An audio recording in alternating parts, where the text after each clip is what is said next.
messieurs, chers frères et sœurs en Christ, que la paix, la grâce et l'amour de notre Seigneur et Sauveur Jésus soient et demeure avec vous. Nous sommes aujourd'hui samedi le 28 novembre 2020 et la grâce nous a été encore accordée d'être sur ce plateau pour notre émission Plume éclairée.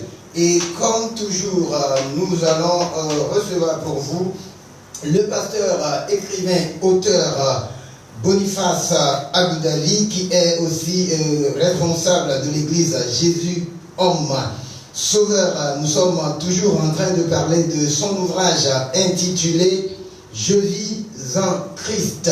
Nous allons, je crois, mettre beaucoup de mois à parler sur cet ouvrage.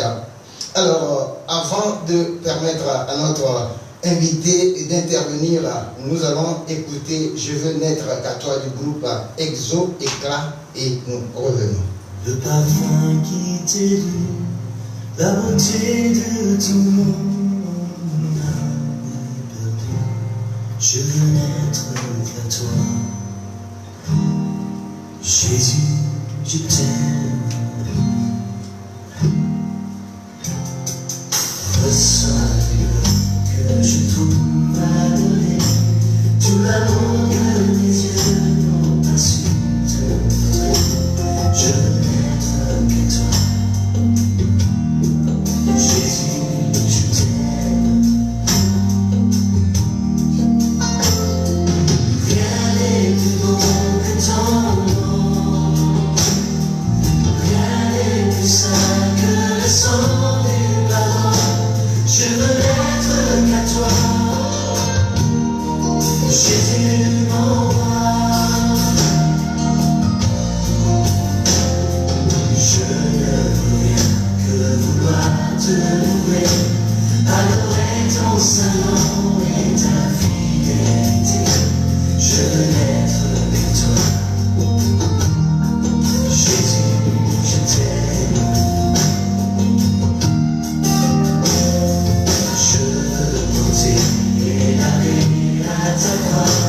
Les pensées de mon cœur n'ont plus que de tes voix. Je veux n'être qu'à toi, Jésus, je t'aime. Rien n'est plus beau que ton nom. Rien n'est plus saint que le sang du pardon. Je veux n'être qu'à toi.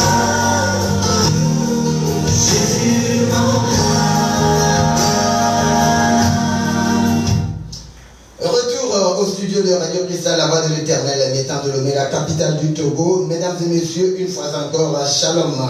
Que la grâce soit et demeure avec vous. Je suis Gilbert Daïcher au micro. Je suis assisté par la sœur Sabina Pédéounak et nous sommes dans l'émission Plume éclairée. Je vous l'ai dit tantôt, nous allons parler du livre Je vis en Christ du pasteur, écrivain et auteur Boniface Agoudali. Alors, tout de suite, shalom, sœur Sabine. Shalom, évangéliste Gilbert. Shalom, monsieur l'écrivain, pasteur. Soyez les bienvenus. Merci, merci.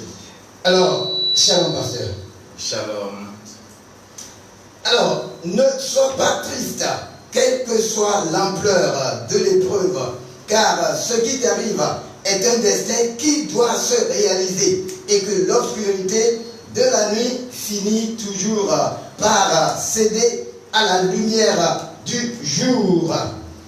Alors, ne sois pas triste, quelle que soit l'ampleur de l'épreuve, car ce qui t'arrive est un destin qui doit se réaliser et que l'obscurité de la nuit finit toujours par céder à la lumière du jour. Alors, pasteur, avant toute chose, que pensez-vous de ces dires?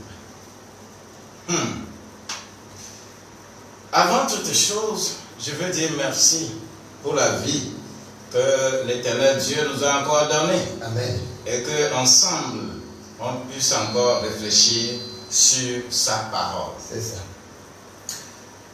Ce qui vient d'être dit, il y a un phénomène que moi, David, par rapport à ma compréhension de la Bible, que je n'accepte pas. Ok. Le destin tue. Ok. Le destin est lié à ta naissance. Mais en Christ, nous avons une destinée. Et tous ceux qui luttent pour dire que ça c'est mon destin, ils adorent le diable. Voilà.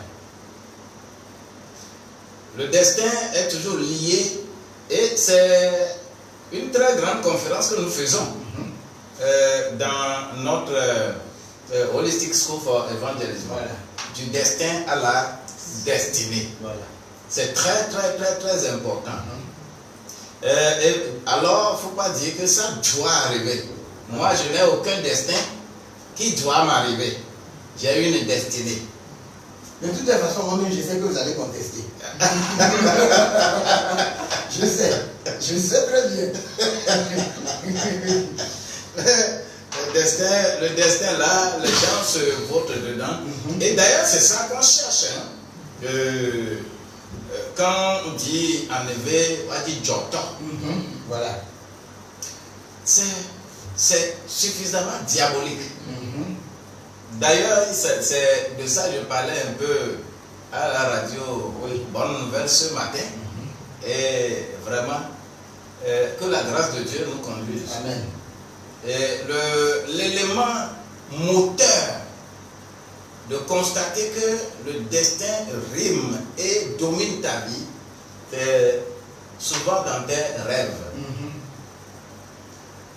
Quand tu es par exemple à Lomé, le meilleur rêve, c'est que tu rêves Paris ou tu rêves Washington. C'est ça. Mais quand tu rêves ton village, chaque fois là, c'est que ça ne va pas. Certainement. C'est que ça ne va pas. C'est que ton destin te tirera toujours derrière. Voilà. Les gens vont rêver et puis ils vont se retrouver dans l'enfance avec leurs parents. Mais c'est pas. Un enfant de Dieu, tu es converti, tu connais le Christ, tu es membre du corps du Christ. Et rêver les gens qui sont déjà morts, on veut évoluer. C'est ça. On ne veut pas aller en arrière. Du tout. Donc, c'est un problème que les gens scellent avec les oracles de Fa. Et ces oracles-là, je le disais ce matin, parce que suivant cette divinité, le Fa, il y a le Dieu suprême qui est le ciel et sa femme c'est la terre. Ah bon? Ouais. Suivant le Fa. Maoulissa. Quand on parle de Maoulissa, quand on parle des oracles doux, Voilà. quand on parle de ça, chez nous, ici, là, c'est cette divinité-là qui fait tout. Et ce sont ces deux, le ciel et la terre, qui ont créé, ont symbolisé, on dit que le ciel, c'est Rebieso. Et la terre, c'est Sakpate. Voilà. Donc, c'est les deux qui se rencontrent pour donner naissance aux bonnes choses qui sont sur la terre. Selon eux. Selon eux, oui. Et à travers ça, on va toujours chercher sur quelle marche tu es venu sur la terre. Et c'est pourquoi on va chercher, quand un enfant naît, on cherche à trouver, il est venu sur quel pied. Parce que est-ce que tu es venu sur le pied mâle ou sur le pied femelle? Et c'est dans ça qu'on détermine les 16 grands oracles de Fa. Ah bon? Avec leurs ramifications qui font 56. En tout cas. Donc, c'est. Et c'est dans ce contexte-là que quand on veut parler du destin, le destin est lié à ces choses. Que tu dises oui ou non, c'est le sang de ton papa qui circule dans tes veines. Et ce que ton papa a adoré, c'est ce sang-là qui circule dans tes veines. Et la communication de l'ombrique de ta maman, ça là aussi te suit. Donc c'est les deux qui se combinent et qui forment ce qu'on appelle le destin. Et c'est pourquoi souvent le destin se crée beaucoup plus le 8e jour de la naissance, où on dit que l'enfant naît le 8e jour, on fait des cérémonies, vous allez et on lui donne des noms. Vous qui êtes dans l'école là, Oui. quand on dit que Anéro doit beau les noirs, c'est ça le sens. C'est significatif. Oui, ce n'est pas autre chose. Parce que, par exemple, un Johnson ne peut pas donner naissance à un latte. Du tout. Donc, tu n'es pas dedans, tu n'as pas compris. On ne peut que te baratiner. Donc, voilà le sang là qui est en nous, que nous avons hérité de nos pères. C'est par ce sang-là, c'est de ce sang-là qu'on demande qu'on ait le salut. C'est à travers ce destin-là que tu as dans ta naissance. C'est par rapport à ce destin qu'il faut avoir le salut. Parce que ce destin est lié à ton âme. Ton âme est liée à cela. Donc fais tout pour que tu sois sauvé de la manière de vivre. Je retourne toujours à 1 Pierre 1 verset 18 là. Oui, ta mauvaise manière de vivre là, il faut que nous soyons sauvés de cela. Et c'est de ça qu'on parle du salut. Le salut, on ne parle pas du salut en disant que l'enfant vole, l'enfant a commis l'adultère. Tu n'es pas sauvé. Pour ces choses, ce n'est pas ça. Être sauvé, c'est être sauvé du sang qui t'a mis au monde, du sang, les pratiques qui sont dans ta maison, les pratiques traditionnelles de ta maison là, qu'on a fait, tu es né dedans. Le sang qui t'a conçu, le sang là, c'est de ta maison. Et c'est de ça que Jésus nous a sauvés. C'est pourquoi il est écrit dans Isaïe au chapitre 27, verset 6, que Jacob prendra racine, mais c'est Israël qui poussera des fleurs, des rejetons, et va donner des fruits, et ces fruits vont remplir la terre. Quand Jacob demeure toujours Jacob, ne pourra jamais produire. Quand moi, Abu Dhabi, je demeure toujours Abu Dhabi. Le nom là, j'hérite les choses de ce nom-là. Mon papa qui m'a mis au monde, mon papa a pris 6 femmes. Et c'est difficile qu'un enfant de mon papa puisse rester sur une femme. C'est pas possible. C'est pas possible. Parce qu'il y a les liens d'hérédité là. Voilà, il y a ce lien qui est là. Ce qui fait que tes frères qui sont là et qui te voient avec une femme, te disent, mais comment, lui là, c'est quoi ça? Il trouve ça étrange. Lui là, il n'est pas de notre maison. Ah bon? Oui. C'est ce qu'on va te dire. Parce que ta maison il y a quelque chose de racine qui est là. Et cette racine-là, ce n'est pas en faisant autre chose que tu peux te départir de cette racine-là. Mais c'est le salut qui te fera sortir de cette racine. Oui. Sinon, tu vas seulement à l'église, tu es membre d'une église, d'accord. Mais des gens sont membres de l'église, des gens sont même pasteurs, mais on les excommunie parce qu'ils ont pris une seconde femme. Mais c'est parce qu'il y a quelque chose qui est là. La racine là est là. Cette racine là. Tu as pensé être à l'église. Tu es membre d'église, d'accord. Mais ça ne suffit pas. Être membre de l'église ne t'amènera jamais à sortir de cette affaire-là. Et c'est pourquoi c'est pour changer notre destin là, en destinée, que nous avons besoin du salut. Merci beaucoup, pasteur. Je vois que ma citation est venue à point nommé. Vous avez vu tout ce que ça a engendré.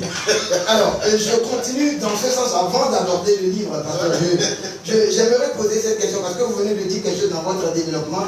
Et une fois que vous naissez de nouveau, c'est là où vous êtes sauvé de ces liens d'hérédité-là. Voilà. Nous voyons, vous avez dit tout de suite que si vous êtes enfant de Dieu et que vous rêvez de votre village, vous rêvez des choses qui chaque fois. Comment se fait-il qu'aujourd'hui, parce qu'il y a ces cas-là, nous avons vu des gens qui se disent enfants de Dieu, mais qui toujours ont ces rêves-là. Et à qui la faute? Est-ce que c'est la faute au pasteur qui est censé entretenir la vie de cette personne, ou bien il y a une faute qui émane de la personne elle-même?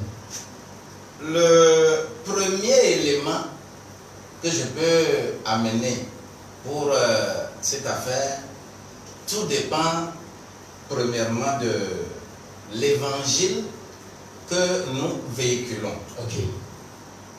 Aujourd'hui, on parle d'évangile, mais je le dis et je le répète que nous sommes dans l'évangile de la bonne nouvelle des affaires humaines. Dites-moi, pasteur, expliquez-moi. Parce que l'internaute n'a rien compris. L'évangile de l'affaire.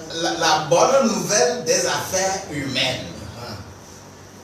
La bonne nouvelle des affaires humaines, c'est ce que nous proclamons. Venez, vous aurez la guérison. Okay. Venez, vous allez avoir le visa. Venez, vous avoir. Dieu ne nous a pas envoyés, ne nous a pas appelés pour de tels messages. Voilà. Et les gens pensent que quand on vient à l'église, c'est pour que ces choses-là nous soient données. Voilà. Le premier élément de la réponse vient de là-bas. Okay. Nous ne prêchons pas l'évangile de conversion, l'évangile spirituel. Nous sommes toujours dans Proverbe 25, verset 25 là. Que la bonne nouvelle venant de l'étranger donne de quoi aux autres. Oui.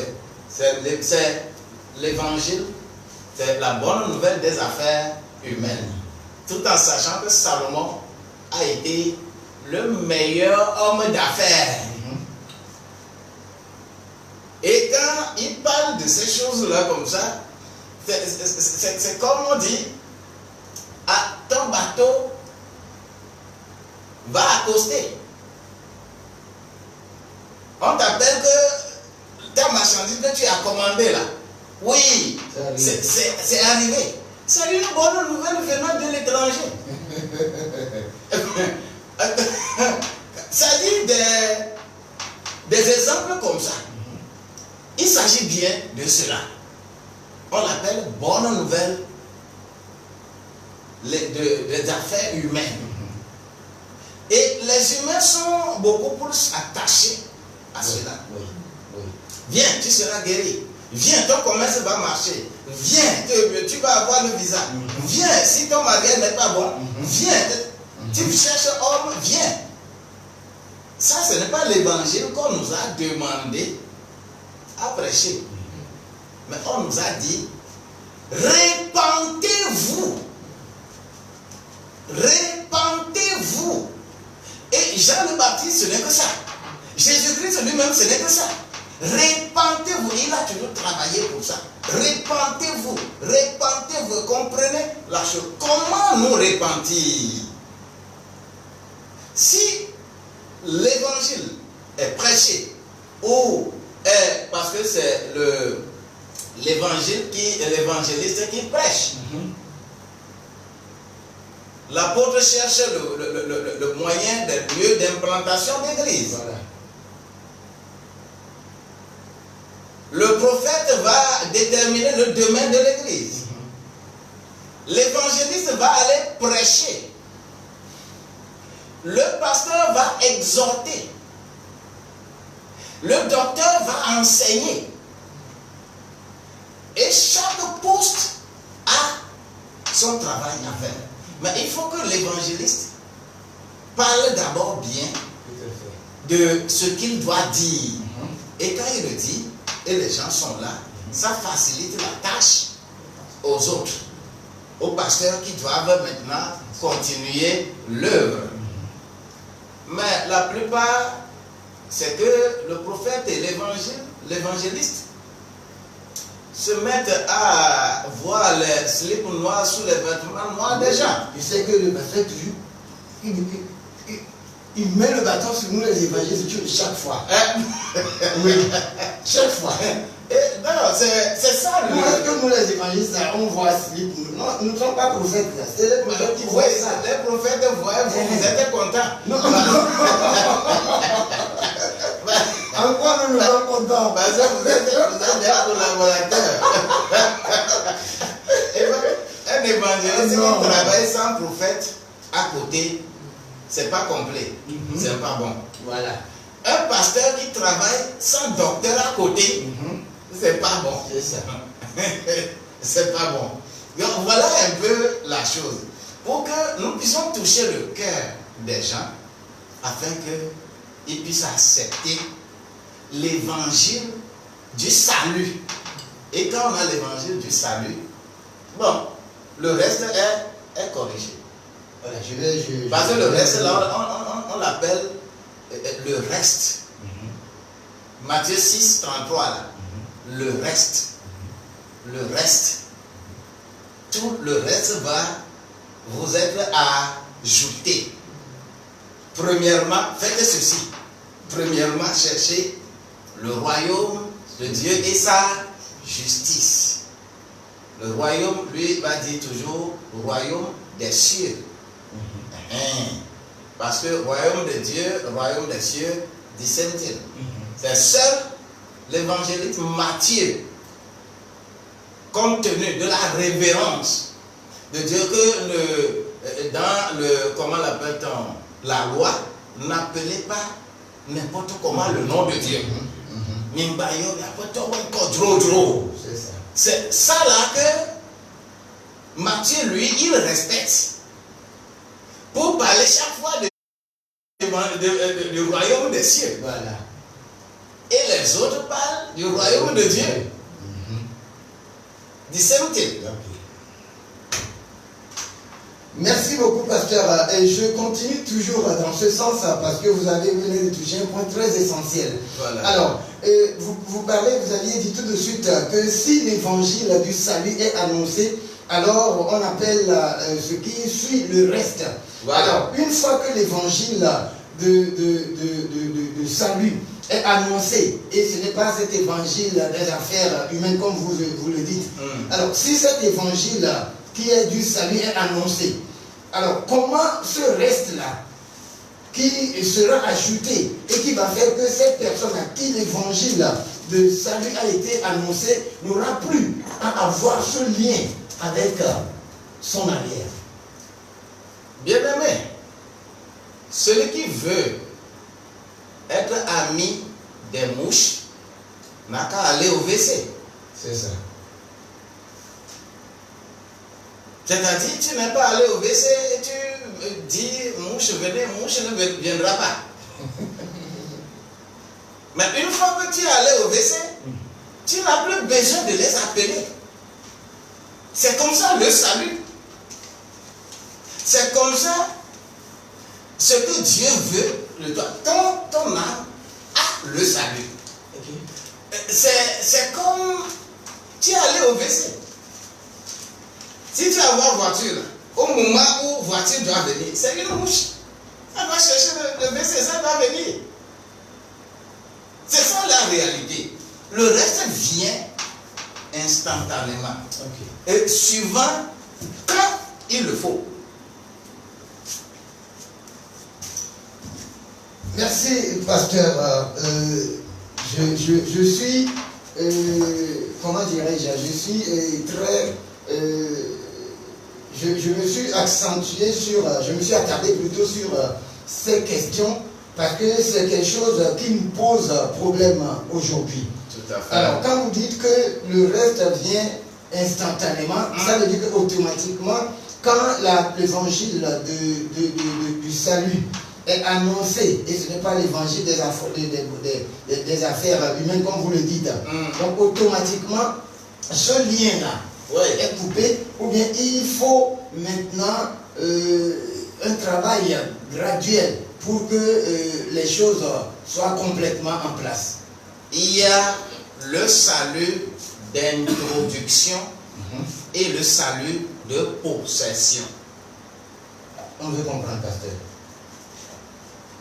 Romains 13, verset 11. Romains 13, verset 11. Je crois, mesdames et messieurs, que ce point est très essentiel pour nous tous, qui sommes déjà enfants de Dieu, parce que c'est très important. Le problème que nous avons aujourd'hui, c'est par rapport à ce que le pasteur est en train de développer. Donc, je me suis attardé sur ces questions pour nous faire comprendre les choses et pour que nous puissions évoluer. Normalement. Oui. Romains 13, le verset 11. D'autant que vous savez en quel temps nous sommes. D'autant que nous savons en quel temps nous sommes. C'est l'heure de vous réveiller enfin du sommeil. C'est l'heure de vous réveiller enfin du sommeil. Car maintenant le salut est plus près de nous que lorsque nous avons cru. Ok. Maintenant là, le salut est plus proche de nous, est plus près de nous que lorsque nous avions cru. Le jour que tu as levé les deux mains là, pour dire à partir d'aujourd'hui, je me donne à Christ, c'est un salut d'introduction. Ok. On travaille son salut pour développer les éléments qui sont liés à ce salut-là. On travaille pour ça. Voilà. Si tu dis que, bon, à partir d'aujourd'hui, je suis membre de l'église et que ça, tu resteras là-bas. Et c'est très grave. Voilà. Le salut s'entretient et se cultive. Nous avons même des points là-bas. Comment l'entretien? Oui, nous allons en parler parce que c'est ça la prochaine question qu'on entend. Ah, voilà. Oui. C'est ça. Alors, merci beaucoup, pasteur. Je crois que la soeur Sabine, vous n'avez aucune question à poser au pasteur pour le moment. Alors, merci beaucoup, pasteur, parce que ces points sont très essentiels pour nous. C'est très important pour nous. Alors, merci, pasteur, de nous avoir élucidé sur ces quelques points obscurs. Je crois que c'est obscur pour nous tous. Voilà. Je crois que ceux qui nous voient aussi, ceux qui nous écoutent, c'est une lumière qui a été faite sur ce point obscur-là. La grâce de Dieu va nous accompagner. Amen, amen. Alors, nous allons tout de suite attaquer le livre à la page 40, pasteur. Et le paragraphe 2. Vous dites né deux fois, selon Jean 3, verset 5.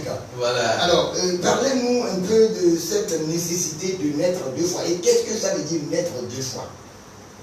Gloire à Dieu. Alléluia. Quand on dit il faut naître de nouveau, cela veut dire que tu étais né. Ok. La première naissance là, c'est la naissance de ton père, de ta mère. Est-ce que vous voyez? Donc, la seconde naissance dont nous parlons, il s'agit bien de cela que Jésus a discuté avec Nicodème. Dans Jean chapitre 3 là, mais c'est pas possible. Vous n'allez pas croire que ça là s'appelle docteur de la loi. Il est docteur de la loi mais ne comprend pas les choses de la loi. Et c'est ce que nous avons aujourd'hui. Parce qu'il est bien écrit dans Jean au chapitre 1 verset 12 là, mais tous ceux qui l'ont reçu, tous ceux qui ont accepté Jésus, on leur a donné le pouvoir de devenir enfants de Dieu. Mais des gens qui ne sont plus nés de chair et de sang, mais qui sont nés d'en haut. Mais c'est terrible, hein? Dieu lui-même a porté ma grossesse. Et le jour de mon accouchement, et je suis sorti. Voilà. Alors que ma maman m'avait déjà mis dans ce monde-là. C'est une première naissance. Et cette première naissance, si tu es demeuré sur cette première naissance seulement, jusqu'à mourir, tu vas mourir 2 fois. Oui, dites-nous, pasteur. Tu vas mourir 2 fois. Quelqu'un veut comprendre. Oui. Mais si tu acceptes renaître pour la seconde fois, naître de nouveau, eh bien, tu vas mourir une seule fois. Pourquoi 2 fois? Nous avons quand même dit cela dans Apocalypse au chapitre 20, versets 10 à 12. Puisque ce n'est pas l'enfer n'est pas destiné aux hommes. Oui. Dieu n'a pas créé enfer pour les humains. Du tout. Nous là, Du tout. nous sommes la créature de Dieu. Nous devons être enfants, demeurer maintenant enfants de Dieu et ne pas rester toujours créature de Dieu, mais devenir enfant de Dieu. Est-ce que vous voyez? Mais il est écrit là-bas que on va jeter le diable dans le feu. Ok? Et quand ils seront jetés, vous qui avez les outils de ce diable-là, parce qu'on te dit de prendre l'outil de Dieu qui est le Saint-Esprit. Voilà. Tu as dit non, moi je ne prends pas ça. Viens à Jésus, tu dis non. Je suis très intelligent. Oui, d'accord. Continue d'être très intelligent. Quand on va jeter le diable dans les temps de feu, vous qui avez l'outil du diable que vous utilisez là, parce que vous êtes son aide de camp. Vous êtes l'aide de camp. Un président ne va pas quelque part et son aide de camp va rester quelque part. Celui qui tient ton sac, quand tu vas partout, il doit te suivre. Tu as besoin des choses du sac. Mais comme tu gardes l'outil du diable, le diable va là-bas, tu le suis. Et on dit, alors c'est la seconde mort. Ce qui veut dire que tu étais déjà mort, physiquement. Le fait de te jeter encore dans les temps de feu, on dit que c'est une seconde mort. Et ça, c'est vraiment éternel. Tu resteras là-bas.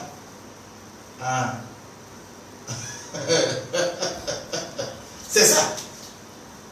Merci beaucoup, pasteur. Je crois que ceux qui nous suivent sont en train de suivre avec beaucoup d'attention cette émission plus éclairée. Et nous sommes dans le livre, dans l'ouvrage du pasteur Je vis en Christ. Alors, je crois que notre soeur a une question à poser. Mais bien avant qu'elle nous pose sa question, je reviens d'abord au pasteur en disant que la nécessité de naître 2 fois Je crois que tout être humain devait prendre conscience de cela. Certainement, certainement. C'est ça le but ultime de l'évangile. C'est ça ce que l'Église doit être. L'Église doit aider les gens à l'être la seconde fois. Voilà. C'est ça notre travail. Que tu dises oui ou non, c'est comme ça. C'est notre rôle. C'est le rôle que nous devons jouer.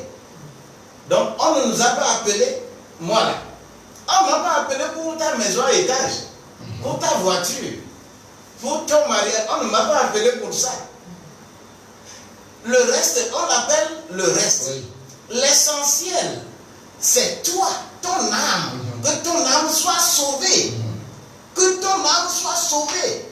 Et quand ton âme est sauvée, on appelle le reste là. Le reste, ça viendra. Si tu n'es pas content de comment ça vient, c'est parce que tu n'es pas encore converti. Parce qu'il y a un temps pour toutes choses. C'est quand Dieu sait qu'il va te donner ça, qu'il te le donnera. Voilà. On ne donne pas à un enfant 10 000 francs comme prends 10 000 francs, on nous dit 10 000 francs. On ne donne pas. Pourquoi tu ne donnes pas ça à ton enfant? Pourquoi tu lui donnes pièce de 500 francs, un billet de 500 francs, au plus de 1000 francs? Pourquoi tu lui donnes ça? Pourquoi? Même si tu as beaucoup d'argent, pourquoi tu lui donnes un peu? Toi, tu éduques ton enfant comme ça. Et tu veux que Dieu, lui, il éduque d'une autre manière. Toi-même, tu as des besoins démesurés. Ce que tu ne dois pas chercher, tu es en train de chercher. Que Dieu n'a qu'à te faire. Dieu n'a qu'à te faire. Dieu n'a qu'à te faire. Dieu là, lui, il va voir ce qu'il va te donner. Ça va te faire du bien ou du mal. Dieu connaît ça plus que toi. Oui. Oui. Alors, Oui. temporise, balle à terre et demande à Dieu de te donner ce qu'il faut. Comme David lui l'a dit, ne me rends pas trop riche ou trop pauvre Oui. pour te relier. Est-ce que vous voyez un peu? Donc, voilà un peu le motif. Merci beaucoup, pasteur. Je crois que c'est clair pour tout le monde. Alors, nous allons passer le micro à la sœur Sabine pour faire sa question, pasteur. Merci beaucoup, évangéliste. Oui. Pasteur, après notre renaissance, nous devons vivre en Christ. Ouais. Et comment allons-nous vivre en Christ? Ah, cela veut dire que nous revenons encore. Personne ne peut apprendre au nez comment respirer là. Si tu es en Christ, tu sais ce que tu dois faire. Si tu n'es pas encore en Christ, tu es dans l'église là. C'est en ce temps que de telles questions, on peut en discuter. Mais personne, ce que tu es, tu vas vivre dans ça. L'oreille continuera toujours d'entendre. Si tu es oreille, je ne sais pas qui va t'enseigner comment écouter. Est-ce que vous voyez? Donc c'est des choses pratiques. C'est pratique. Ce n'est pas intellectuel. Ce n'est pas quelqu'un qui va vous mettre quelque part, on va vous enseigner, faites ceci. Il y a certaines choses que les gens disent pour dire qu'ils sont en train de faire enseignement. Ça me fait sourire, parce que c'est la même chose que nous avons appris à l'école séculière. C'est la même chose que nous avons appris à l'école classique. Pour avoir nos diplômes, pour avoir CPD, pour avoir BPC, pour avoir Bac 1, Bac 2, pour avoir licence, pour avoir master, pour avoir ma doctorat, pour avoir DSS, pour avoir tout ça là, c'est la même chose que nous apprenons là-bas. Ce qui veut dire que nous tous, nous connaissons tout ce qui est bon et tout ce qui est mauvais. Personne ne peut jamais dire qu'il a commis quelque chose qui ne soit pas bon et on dit que ce n'est pas bon Et tu vas dire que pourquoi on dit que ce n'est pas bon. Moi, je ne savais pas que voler était mauvais. Moi, je ne savais pas que prendre la femme d'autrui était mauvais. Mais qui peut dire ça? Tout le monde sait. Mais on le fait. Tout simplement parce que ce qui doit t'aider, pour ne pas le faire, tu ne l'as pas en toi. Ce qui doit t'aider là, tu ne l'as pas. Si tu l'as, tu ne vas pas faire trop de gymnastique. C'est ta nature. Ta nature ne va pas faire de gymnastique pour ne pas le faire. Mais si tu luttes trop avant de ne pas le faire, cela veut dire que toi-même tu as des problèmes. Il faut te poser des questions à toi-même. Parce que la vie, c'est une nature. La nature divine. We are partakers of Christ. We are members, partakers. Nous sommes participants de ce corps-là. Alors, ce n'est pas à quelqu'un d'apprendre à quelqu'un d'autre ce qu'il doit faire, comment il doit le faire. Mais quand on l'apprend comme ça, c'est des enseignements séculiers qui n'ont rien à voir avec le spirituel. Il faut aller auprès des juristes, au tribunal, pour apprendre ça. Mais ça, en Dieu, en Christ. Voilà.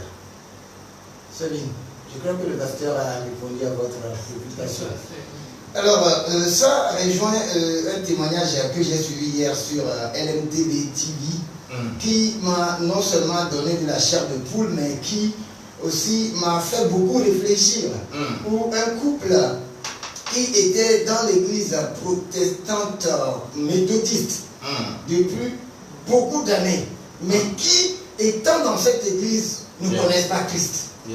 Le mari était malade, il a contracté le VIH, et c'est après quelque temps qu'un jeune homme en Bible en main est entré dans cette famille qui est fréquentatrice d'église, mais qui ne connaissait pas que quand la dame disait, rendait le témoignage hier, elle disait aux téléspectateurs et aux spectateurs qui étaient présents dans la salle que ils étaient avec le mari, bien sûr, dans cette église pendant des années, mais que c'est quand le jeune homme là est venu lui parler de Christ, qu'elle connaissait Christ, j'étais un peu étonné. Et c'est ce Christ-là, que ce jeune homme-là lui a annoncé, qui a conduit le mari à recouvrer sa guérison du sida. Et qui est venu sur le plateau de télévision pour rendre témoignage. Faut pas être étonné. Comment est-ce possible, pasteur? Nos églises sont remplies de ça. Mais il faut voir la maman qui parlait. C'est près d'une maman. Le monsieur là, c'est mon père dépassé. Oui. C'est des situations qui. C'est des situations qui. En tout cas, ne me fait pas donner d'autres témoignages. Parce que à l'église, non. C'est un fou vivant qui est sorti d'une dame. Oui. Chez moi à l'église. Voyez-vous? Un fou. Un fou. Je vous dis. C'est-à-dire, mais celle-là est une diaconesse. Dans une grande église, 10 ans. Regardez. Mais le problème qui était, elle m'a vu seulement dans une réunion, lors d'une intervention. Elle m'a dit de lui donner rendez-vous. Je lui ai donné rendez-vous et elle est venue et elle a dit ce qu'elle a. J'ai dit, bon, ok, demain, ne mange pas. Je lui ai donné un verset de commencer à méditer avec ce verset-là. Et le lendemain, je lui ai encore donné rendez-vous. Et c'est quand je quittais le service, en allant à l'église, que Dieu m'a parlé d'elle, au volant. Ce qui se passe avec elle. Et m'a demandé de lui poser 2 questions. Je vais faire les 2 questions. Et aussitôt arrivé, je lui ai dit, ah, madame. Et je lui ai posé les 2 questions. Elle a dit, oh, pasteur, ça là, personne ne m'a jamais posé de telles questions. Mais elle a répondu honnêtement. C'est ce qui est important. Elle a répondu honnêtement. Et le Saint-Esprit a témoigné à mon esprit que c'est ça la vérité. Voilà. Et j'ai dit, madame, à partir de maintenant, c'est fini. Ton problème est fini. Et je la tenais comme ça avec les deux mains. Et on priait ensemble. Quand je tourne comme ça, voilà un fou qui vient s'agenouiller à côté de nous. Un fou physique. En faisant comme ça. Ah bon? Je dis, mais toi tu viens d'où?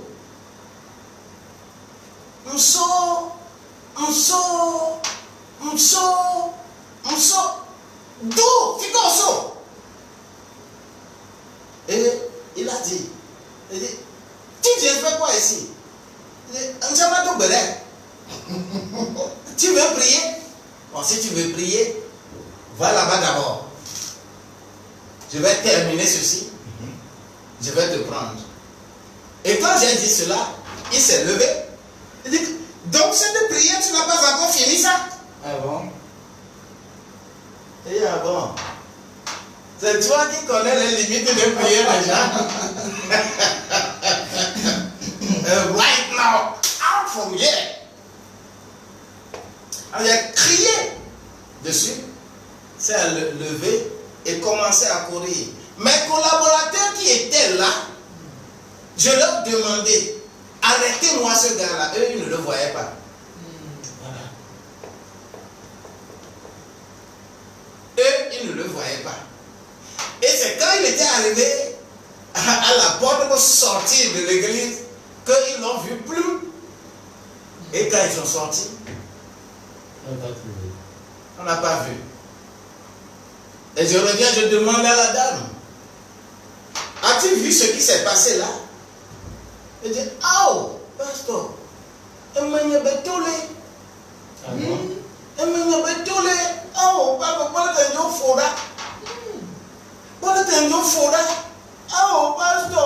avec des pleurs de, je ne sais pas, des pleurs de joie. Et mais, tu dis, tu es délivré, que c'est bon. La situation dans laquelle celle-là se trouvait avant d'arriver, mais vraiment, le lendemain, toutes les situations sont rétablies. C'est normal. Sont rétablies. Le fou habitait celle-là. Alors, pasteur, c'est triste, mais c'est vrai. C'est beaucoup comme ça dans nos églises. Et ce sont ces gens-là, quand il y a quelque chose, c'est sur ces gens qui discutent, qui ne reconnaissent jamais leur tort. Tu fais quelque chose, le pasteur te dit ça là, ce n'est pas bon. Et ils vont discuter, ils vont amener les choses du monde, ils vont amener la loi du monde, on va amener oh, Yahweh. Mais c'est terrible. Mais pasteur, j'ai une inquiétude. Je crois que ceux qui nous suivent peut-être sur les réseaux sociaux et puis sur Internet vont vouloir aussi poser cette question. Voilà. Alors, diaconesse dans une grande église. En guillemets, Grande église. pendant 10 années. Ouais, ouais. Alors, qu'est-ce qui n'a pas marché? Est-ce que cette dame n'est pas enfant de Dieu, ou bien il y a toujours cette histoire de l'évangile des bonnes affaires? Elle est adepte de l'église. Et je vous dis que ça me fait très très très mal. Parce que elle était la deuxième personne que j'ai rencontrée qui soit venue vers moi. C'est le même esprit qui agissait. Troisième, on on était en convention à Bonou, à Trapamé. Et pendant les vacances, et quand encore une demoiselle, quand délivrance a commencé, mais elle dit,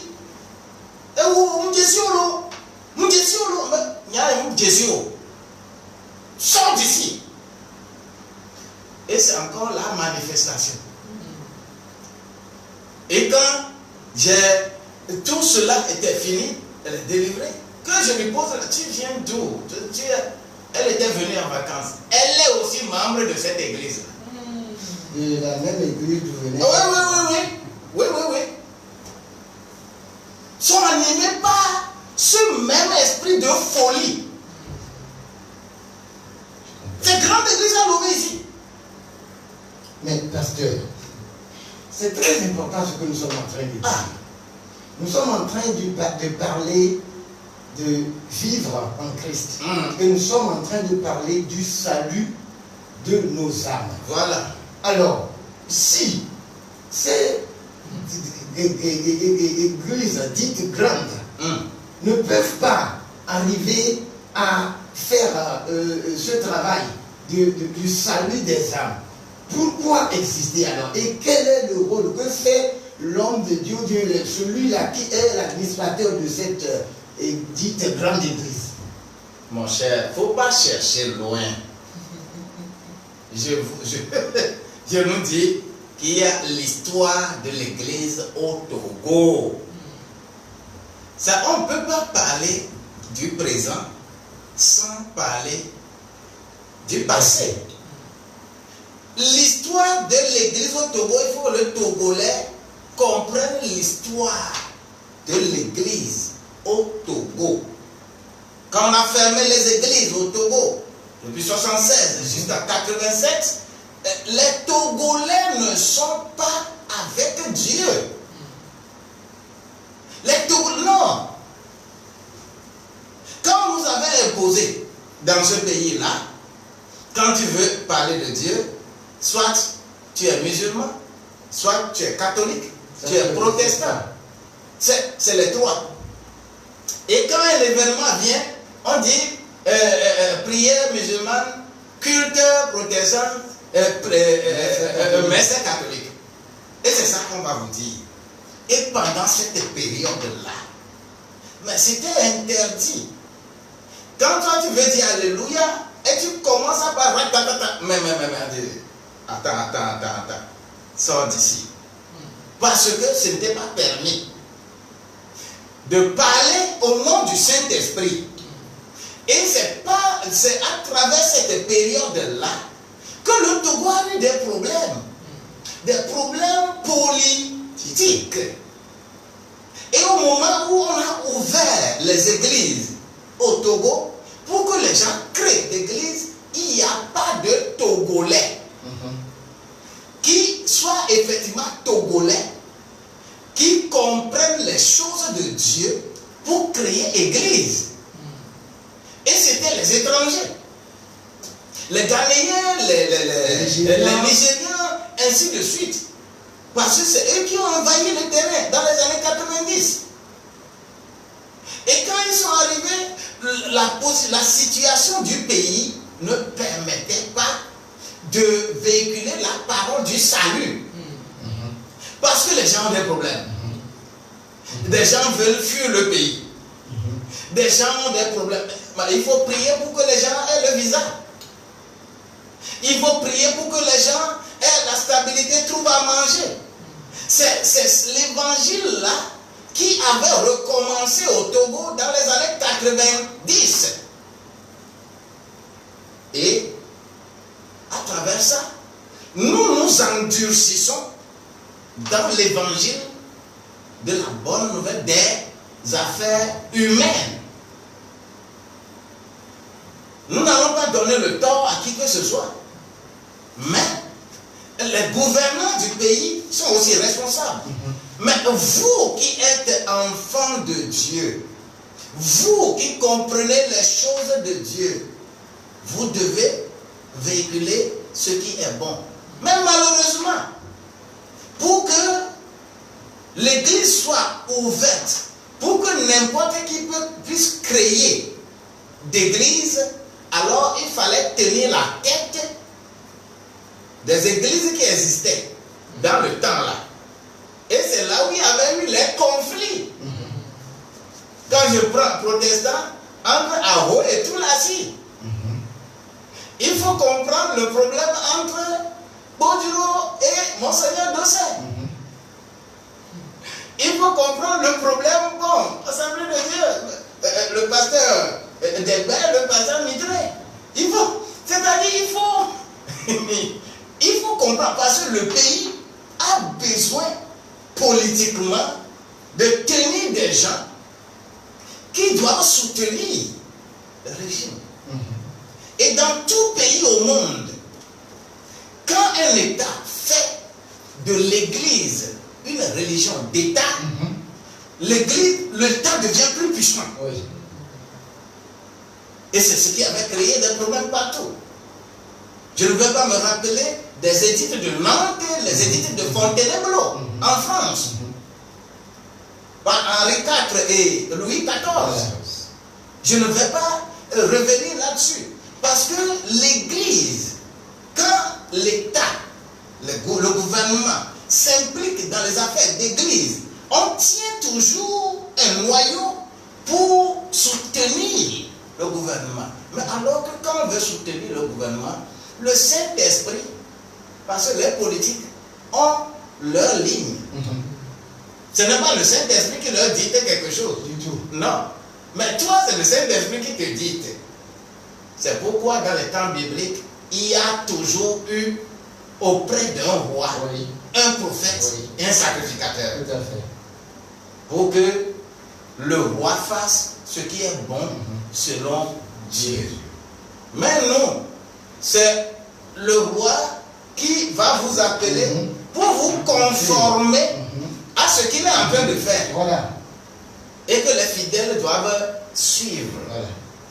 Donc, tout est ramené au niveau séculier. Tout est ramené au niveau de la gouvernance humaine. Et partant de là, la faute est à qui? À qui on va imputer cette faute? C'est une interrogation. Point d'interrogation. Mais vous qui connaissez la vérité, dites la vérité aux gens. Même si on va vous décapiter, on n'a qu'à vous décapiter. On ne commencera pas à décapiter tout le monde. Quand on va décapiter une personne, 2 personnes, 3 personnes, ce serait parce que c'est ce que les apôtres ont fait aussitôt que Jésus soit parti. C'est comme ça. C'est pourquoi il n'y a pas un seul apôtre de Jésus qui n'est pas mort de façon atroce. Voilà. Et ils sont contents. Ils étaient contents de ça. Mais qu'est-ce que nous faisons aujourd'hui? Quand un pasteur disait que un homme de Dieu doit faire la politique, aujourd'hui, moi je dis aujourd'hui, c'est pas possible. Parce qu'on les voit. Vous venez de soulever un point très essentiel où c'est le dirigeant bien nos responsables qui maintenant dictent leur loi à ces personnes qui devaient recevoir de l'esprit pour dire à de nos dirigeants de s'y conformer. C'est plutôt le contraire qui se fait. Aujourd'hui, comme vous venez de le dire, quel est ce pasteur-là qui va aller devant, excusez-moi, le président de la République pour dire ça, voilà ce que le Seigneur dit, et qui, quand on lui dit qu'on va lui couper la tête, il ne va pas fuir pour corrompre sa voix. Non, je veux d'abord corriger quelque chose. Ok. Un homme de Dieu doit être sollicité par le politique. Voilà. Un homme de Dieu, un serviteur de Dieu, doit être sollicité par les gouvernants. Et c'est ce qui est biblique. Voilà. Daniel n'est pas allé créer un parti politique pour être politique. Non. Joseph n'est pas allé créer un parti politique pour être... Mais par rapport à leur technicité, par rapport à ce que leur intégrité, leur valeur éthique, on leur reconnaît ça. Voilà. Et on les appelle pour venir corriger quelque chose au niveau des politiques. Ce qui fait qu'il va maintenant s'impliquer dans la politique pour imprimer ce que Dieu veut que le politique fasse. Voilà. Mais si un homme de Dieu aujourd'hui se lève et dit que je veux faire la politique, moi aussi je crée parti politique, je ne suis pas d'accord pour ça.